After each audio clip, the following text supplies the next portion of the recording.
Alright, welcome back to the Rising Empires Weekly 26. And we've got Divine DFP over here on the lower side of the map. It's the Blue Trunks on Chinese, up against Nush, formerly known as Nushulbar. The Age of Empires 3 sensation now, playing AoE 4. Spawning the top side here as the Mongols in the light blue trunks. So we're here in the grand final of the Rising Empires Weekly 26. Be a best of 3 series, I believe. And DFP in particular has been a bit of a mainstay of Rising Empires Weeklies, even back when they were known as the War Chief Club, back when it was pretty much exclusively managed by Adiko. Now these days, it's all sort of combined with the Rising Empires crew, because that's basically where the low ELO legends, mainly hosted by Moketronics and a couple of other folks, basically started out as. And nowadays it's sort of a combined 3-tiered league. So this is the top tier, and you know, we're here at the creme de la creme. Early barracks here for Nushulbar. Nothing too out of the ordinary here for a Mongols player. It's going to delay his opportunity to go for water, while DFP is actually walling himself in. It's quite smart. Make it very difficult to get on that dock.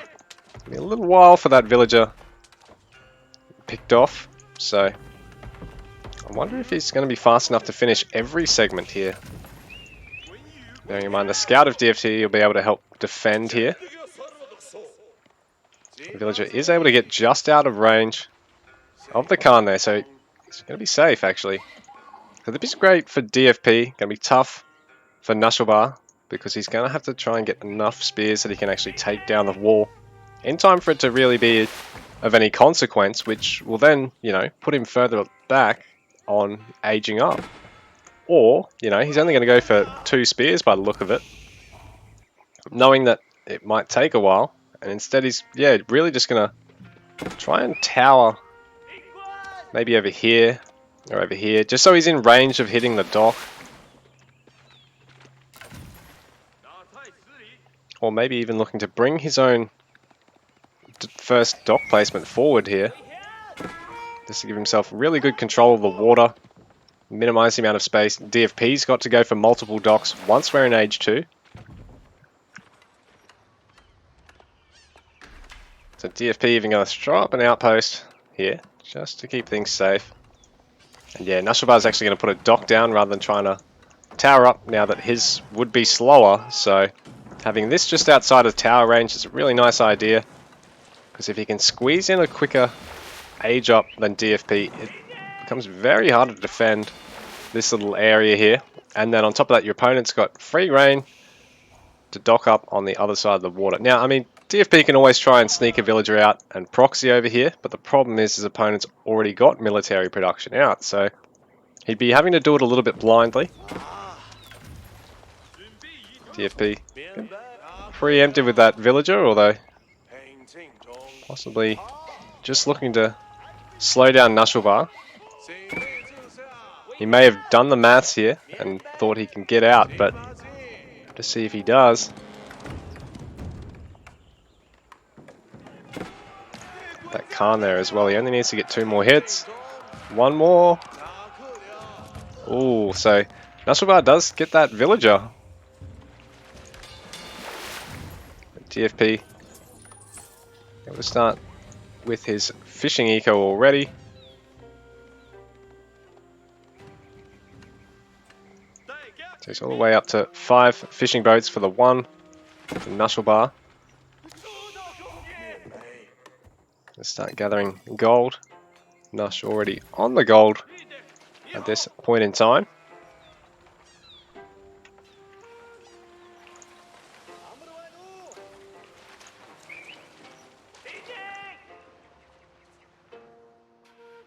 It's be interested to see what landmarks come out first from our players here, because I mean, there is a trading post here, so Nush can always go for Silver Tree if he's confident and he can maintain map control.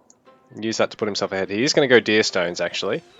Which will mean that, you know, if he starts towering up around the map, just gives everything that little bit more mobility. It's not just caravans and cavalry that benefit from increased speed when in radius of a tower. DFP. Should just see what he opts to go for here. And taking no chances with potential tax gold going to waste. They're actually deleting that lumber camp.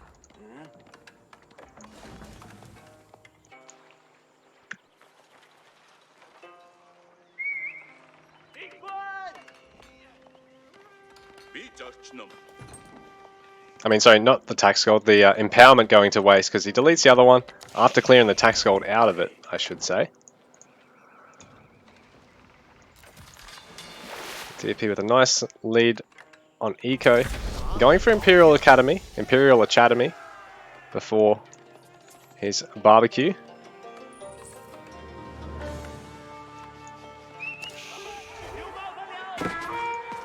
Scout being picked off there by Nush. A little bit sloppy there by DFP, but he might have had his mind elsewhere, like on a warship trade probably going down soon. While this is happening, Nush has actually forced DFP off his mining camp, so he'll be fairly starved for gold, especially because the other gold mine for him is over here, right next to that dock. Transport ship here, as opposed to a junk for Nush. So he's possibly going to want to get a couple more things garrisoned into that, so he can actually use it to fight. Oh no, you can't use it to fight. It's only certain civs. I think it's Malians. Their transports get arrows for everything garrisoned. Trying to figure out why the fuck he's going for a transport ship.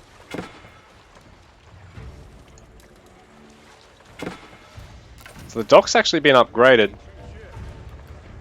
so it can fight back. It's very handy there. DP's going to have to be very careful to not lose a fishing boat. So one of them actually does go down. That's a bit of a mistake there, but good idea for Nush to actually get an upgraded dock, because it makes it hard for DFP to actually push into him at all. Like, you're not just contending with healing, you're actually contending with a damage source as well. And the range on it is quite substantial. 11 tiles range versus 6 on the warships.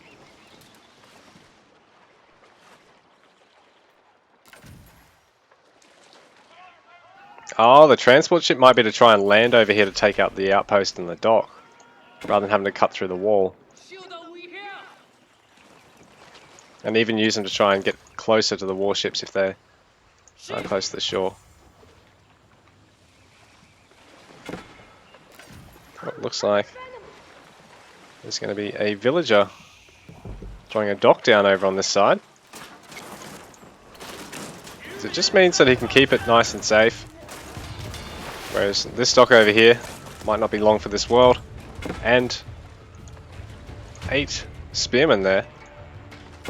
So maybe that's the transport ship, because he's already... Why he's going transport ship, because he's already anticipated this happening. Because Nush knows he can sort of fight at a slight water disadvantage because he's got the upgraded dock already. Ooh, and the demo ship not quite making it in there. But it's for the price of one of the war junks.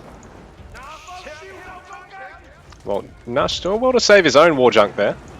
DFP have to try and find a way through this. I don't know if we'll be able to actually put another dock over on that side if there's an... Oh, there is enough space, so he will. But his dock on this side, under pressure. He might even opt to bring these guys... Well, bring one of them back to actually attack some of these spears. So DFP, his gold sources are just his officials at this point. In fact, that was so smooth. He actually had one official empower and one collect tax gold, like, simultaneously there. Like a perfect trend, like, swap over, I thought. That's unreal, bro. Unless I just misread things, but I thought that's what happened.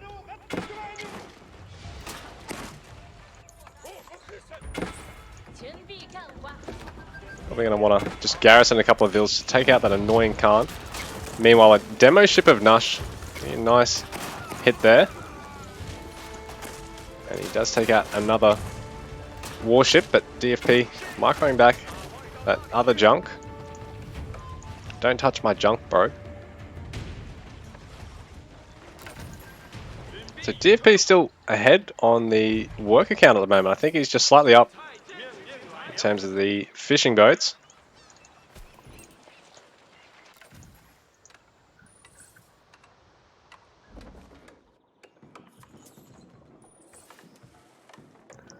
DFP managing to squeeze in wheelbarrow here as well, so that'd be handy for his economy. Yeah, village there. Saves on houses, and I mean, you can always garrison there as well. Could be useful if he ever tries to get on this hunt.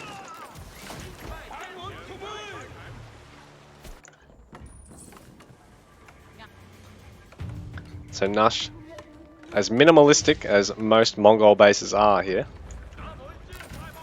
No need for houses, so really there's not much on the land for him at the moment.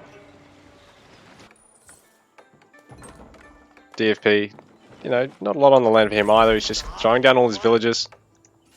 Looks like he's trying to get the stone just to upgrade his own outposts or docks. Unless he is just looking to go for 2 town center Chinese without Song Dynasty, but I don't think so. Nice hit from the demo ship. It is cost effective to have them hitting the warships of any size. This is rough for Nush. He's starting to really slip behind on the water overall here. And that one villager could garrison in there absolutely fine, but DFP actually does lose it. With 4 villagers in the outpost, should be able to get through just about all these spearmen because they're not all focusing on the tower, which is really rough for Nush. While at the same time he's taken another beating here on the water and mostly relying on the dock damage themselves to actually find his way back into the fight. Bit of a misplay there by DFP.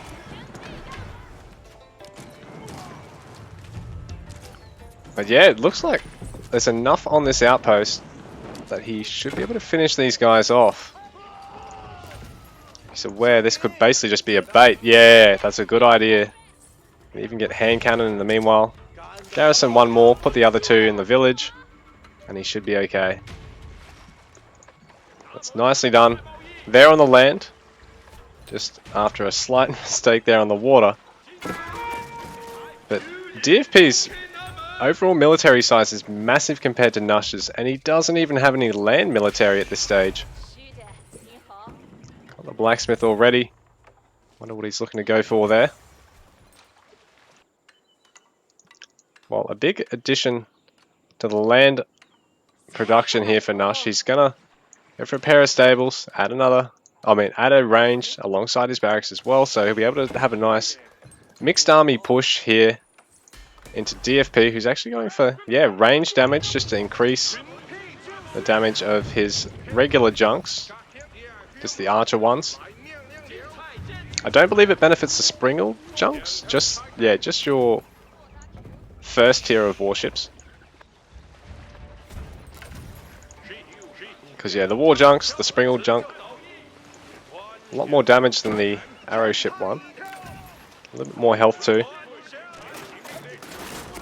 But bearing in mind that damage difference isn't that large because... Oh, and that's a nice hit there. Because this is actually 5 attacks in 1. So if all 5 hit, you end up doing... Actually, it's pretty similar damage, it's just the health difference, really. But you're not guaranteed to land every single shot, so... Oh, a nice hit on that demo ship, preventing any further casualties here for DFP. But he may lose one, yeah, he might lose another junk or 2, trying to finish off these docks. Or Nush is continuing to try and add more over there, and going for Step Redoubt, so he's getting Castle Age behind this. But I don't know if he's got enough to actually pressure the outpost too much here. Ooh, DFP really could have just garrisoned in the village there, I think. Ooh, and it was actually a pretty nice bait overall. I thought, oh, he just garrisoned, but it ended up leading to him killing a couple of extra units. Well, Nush trying to focus down the market. There's not a lot of health on them. They are pretty pricey. I mean, they're 150 wood. They're 100 wood structure, so they're 150. And they're only 1,000 health, so even a small number of spears should be able to take that out quite quickly. And it means he can't correct, you know, imbalances in his resources without investing in another. Oh, Nush's Castle Age kicking in. DFP's cleared 2 docks out and he's just a little bit up in terms of the eco overall. Army value, honestly, is a bit deceptive here because it's all on the water for DFP, and as much as he's going to be able to clean all this up, that probably won't win you the game outright, I don't think. Whereas the advantages on the land are going to be a lot scarier because, you know, at any time you've got enough to just sit on your opponent's static defense and, you know, force them to garrison everything, and you can kill every unit on the spot coming out of his production, you know. It ends up being a lot more of a game winner as such. Gur's coming forward. Oh, Nush is trying to get as much out of the island as he can because he knows it's going to be an uphill battle getting anything over here. Oh, the transport ship. Oh, okay. You can use this one to actually do the same thing as DFP did over here. The trade ship not really dropping off anything at all at the moment.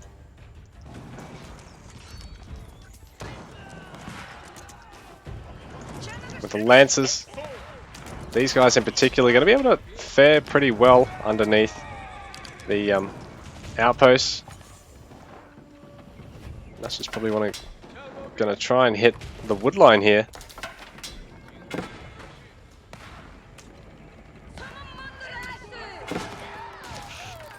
Just going to pick up a couple of villages of DFPs. DFP finishing off securing the water line.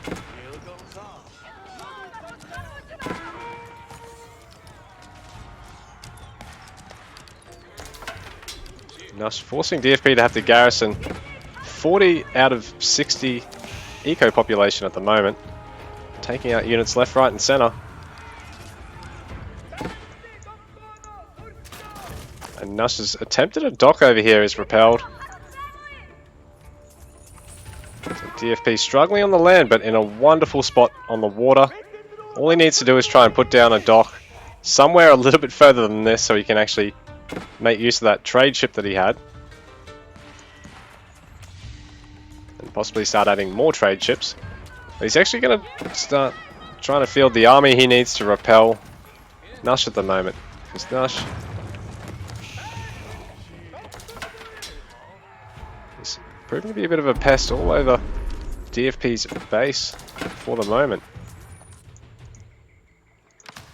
Nush was going to go for the Sacred, but instead he's opting to pinch all the relics first instead, because it's, you know, once you secure the relic at home, your opponent's probably not getting it back. Whereas the Sacred, if you want to secure that properly, you need to wall it up or keep it up and then maintain all that.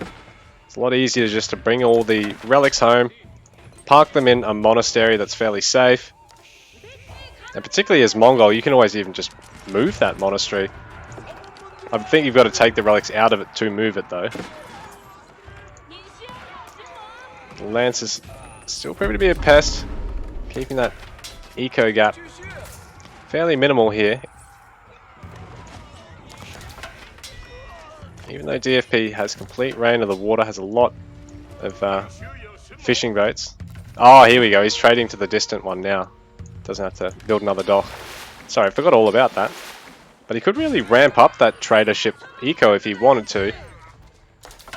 Got a little bit in the bank now. Nush also a bit in the bank, but Oh, there we go. He's got to try and get castle still. So clock tower going down. It's going to mean tankier siege engines for our Chinese player. Our Mongol player going for a step redoubt. So he's got wonderful gold conservation. He's going to need to get as much as he can out of the land here because, you know, he doesn't have access to water. And in AoE 4, deep water fish sources are a replenishable fish source. Shore fish aren't, but deep water fish are. So nice split engagement here with the Knights, forcing a lot of garrisons and getting a couple of villager kills once again for Nush.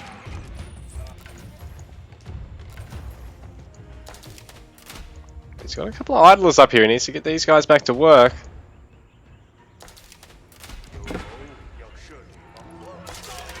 DFP a lot of idlers, but that's largely because of how much he's got to keep garrison just to keep it safe at the moment.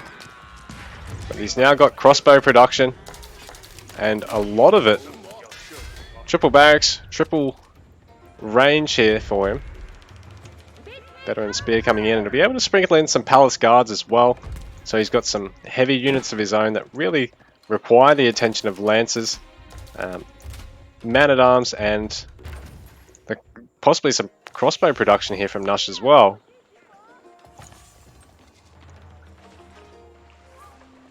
DFP still has a lot of military pop, but it's all, not all of it now, but a lot of it is still in that navy, so his army size,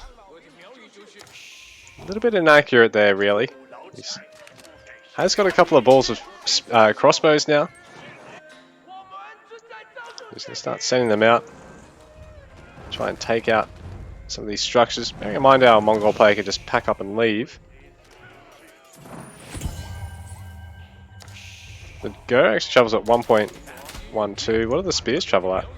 Oh yeah, 1.25. I think these guys are 1.2. Yeah.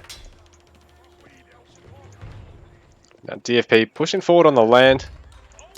And this Mangonel being constructed in the field is perhaps a little bit overextended here, so he does have to cancel it. There's a lot of infantry here now for DFP. He's really pulled ahead, I think, in the military now. So hasn't quite thinned out that warship count, so it makes it hard to actually know just how big the military gap is, if there is any. Now DFP trying to prevent Nush from holding onto that sacred. This will also mean that it's hard to hold on to the gold here. And even the prayer tent's probably going to be moved. Well, Nush, he slipped some lancers in. Going to be able to force a bit more garrison here.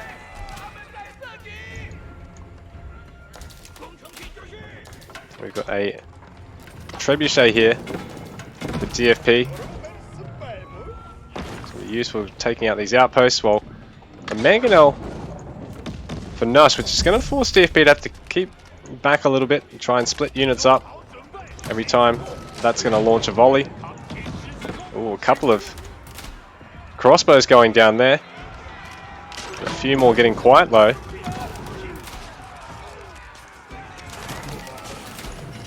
But Nush trying to make sure that DFP can't just creep forward with these towers and cut him off from all these resources, because he can't really afford to lose any more than half the land if he's also behind on the water.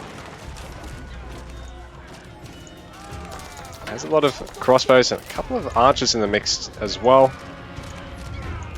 But they don't really have a front line at the moment. The threat of the Mangonel is making it tough for DFP to stick around, so he's got to stick in line formation and keep things, you know, fairly active here. But now with a Springald, it should be quite easy to actually force the Mangonel to retreat. Have to get some babysitting of its own.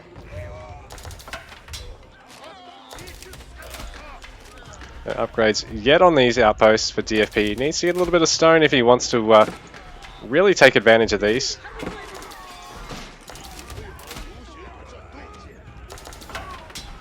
He does have some stone gatherers. Forget the land rush distance on this map really isn't all that large, is it? Because Nush has managed to push DFP pretty much back to his base.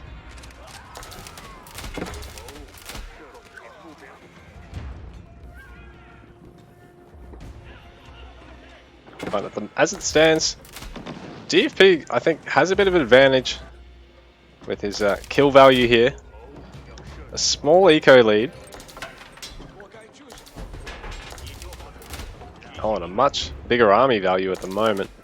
Nest of Bees joining the fray, so now Nush is going to have to try and split up his units as best he can as well. Neither of these outposts are going to be upgraded.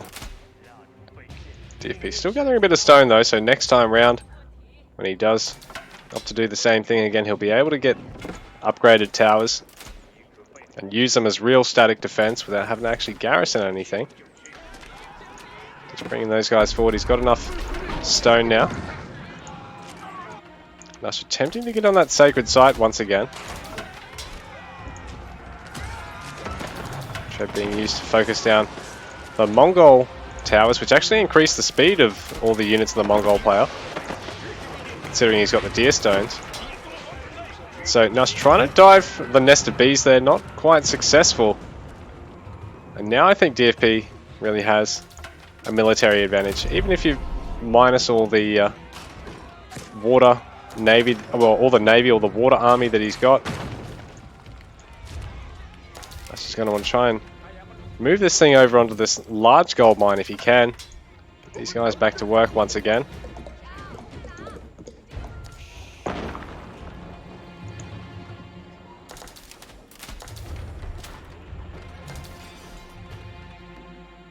Does he have bee pastures? No. What happened there? What?